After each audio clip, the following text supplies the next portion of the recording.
آپ کا بھائی ہے، خامد ہے، والد ہے، چچا ہے، ماموں ہے، جو بھی ہے وہ پکڑا جائے گا، اور اس وقت تک اس کو اجازت فرصت نہیں ملے گی جب تک یہ جنازوں پہ ایک رسم پوری کی جاتی ہے کہ چاچا جی کا، بابا جی کا، میرے بھائی کا، میرے والد کا، سب کے ساتھ جس کے ساتھ جو لین دین ہو اس کا، بیٹوں سے، چچوں، بھتیجوں سے، ان کے نواسوں سے، پوتروں سے آپ رابطہ کر سکتے ہیں۔ بہت اچھا اعلان ہے۔ بعد میں اگر کوئی شخص پوچھ لے، کوئی تقاضا کر لے، تو کوئی شخص سائیں نہیں بنتا، کوئی شخص اس کا والی وارث نہیں بنتا۔ دوستو، جب وراثت منتقل کروا لیتے ہیں نا، جب دکانیں، زمینیں، جو پراپرٹی ہے وہ نام کروا لیتے ہیں، پھر جو قرض ہے نا اس کی ادائیگی کی بھی کوشش کریں، نہیں تو آپ کا بھائی ہے، خامد ہے، والد ہے، چچا ہے، ماموں ہے، جو بھی ہے وہ پکڑا جائے گا، اور اس وقت تک اس کو اجازت فرصت نہیں ملے گی جب تک جس کا قرض دینا تھا نا وہ قیامت میں اسے معاف نہیں کرے گا۔ اور یہ تو مرنے والے کی بات ہے نا۔ ہمارے ہاں دنیا میں عموماً لوگ دوستوں سے قرض لیتے ہیں۔ قرض لینا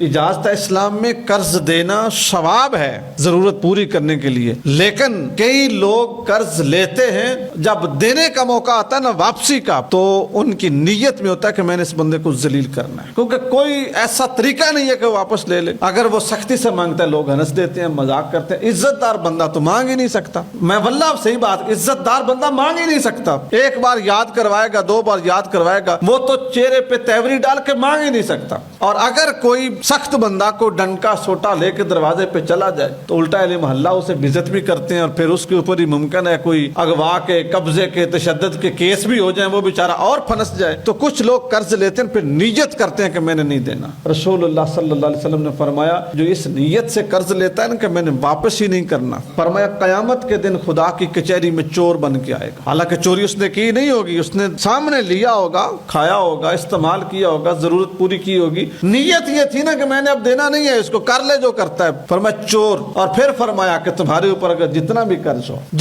قرض ہو اور تم دینے کی نیت کر لو کہ بس میں نے دینا ہے، رسول اللہ صلی اللہ علیہ وسلم نے فرمایا اللہ تعالیٰ تمہارے لیے غیب سے اسباب پیدا فرما دے گا، اور تیرے اسباب پیدا ہونا شروع ہو جائیں گے، تم قرض لوٹا دو گے۔ ایک دعا بھی ہے نبی پاک صلی اللہ علیہ وسلم کی قرض سے متعلق، میں 2 بار دہرا دیتا ہوں، اگر آپ کو یاد ہو جائے تو اچھی بات ہے۔ رسول اللہ صلی اللہ علیہ وسلم اپنے اصحاب کو تلقین کرتے تھے کہ میرے صحابہ دعا مانگا کر، اللہم اکفنی بحلالک عن حرامک واغننی بفضلک عمن سواک، اللہم اکفنی بحلالک عن حرامک، یا اللہ جو میرے پاس حلال ہے نا، حلال کے ساتھ میرے لیے کافی ہو جا، مجھے حرام سے بچا، میری حفاظت فرما۔ واغننی بفضلک عمن سواک، اپنی ذات کے سوا مجھے سب سے بے نیاز کر دے، مجھے غنی کر دے، مجھے کسی کی ضرورت نہ رہے، جب مانگوں میں تجھ سے مانگوں، اپنی ضرورت تیرے سامنے بیان کروں۔ حضرت عبداللہ بن عباس رضی اللہ تعالیٰ عنہ آپ جب اس بات پہ گفتگو کرتے تھے نا تو اصحاب رسول کو کہتے تھے میرے صحابہ میں نے اپنے کانوں سے رسول اللہ سے سنا، حضور فرماتے تھے